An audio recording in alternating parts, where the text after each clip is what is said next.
வணக்கம். இன்றைக்கு தமிழ்நாட்டு பாரம்பரிய உணவான கேழ்வரகு கூழ் எப்படி செய்யலான்னு பார்க்கலாம். இதுக்கு நான் அடிகனமான பாத்திரத்தில் 4 டம்ளர் தண்ணி ஊற்றி கொதிக்க வைக்கிறேன். கூடவே நல்ல வேக வச்ச சாதம் நான் ஒரு கைப்படி அளவு எடுத்து அந்த தண்ணியில் ஆட் பண்ணிவிட்டு அது பாட்டுக்கு கொதிக்கட்டுங்க நல்லா. இப்போது 1 கப்பு கேழ்வரகு மாவை நல்லா 1 டம்ளர் தண்ணி விட்டு நல்லா நம்ம கட்டிகள் இல்லாமல் நல்லா கரைச்சிக்கணும். ஸோ 1 கப்பு இதுக்கு 4 டம்ளர் தண்ணி விட்டு நல்லா கொதிக்க விடணும். கொதி வந்தோடனே இந்த நம்ம அரைச்சி வச்ச கேழ்வரகு மாவை அதில் கொஞ்சம் கொஞ்சமாக சேர்த்து நல்லா கிண்டிக்கிட்டே வரணுங்க. ஸோ முதல்ல நல்லா தண்ணியாக தான் இருக்கும். கொஞ்சம் கொஞ்சமாக ஆக ஆக மாவு வேக வேக உங்களுக்கு கெட்டியாகிடும். கடைசியாக நாம் தேவையான அளவு உப்பு சேர்த்துக்கலாம். உப்பு சேர்த்துட்டு பாருங்கள், இப்போ நல்லா கெட்டியாக வரும். வந்தோடனே நம்ம நல்லா இதை ஆற வச்சிடணுங்க.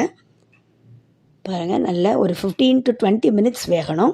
ஆற வச்சாச்சு. இப்போ பாருங்கள் அப்படியே ஒட்டாமல் வருது பாருங்கள்.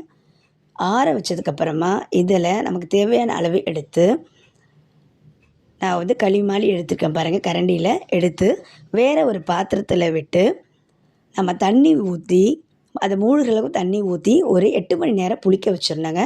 நான் நைட்டு செஞ்சேன். இப்போ காலையில் எடுத்து பார்த்தேன், கொஞ்சம் புளிச்சிருச்சு.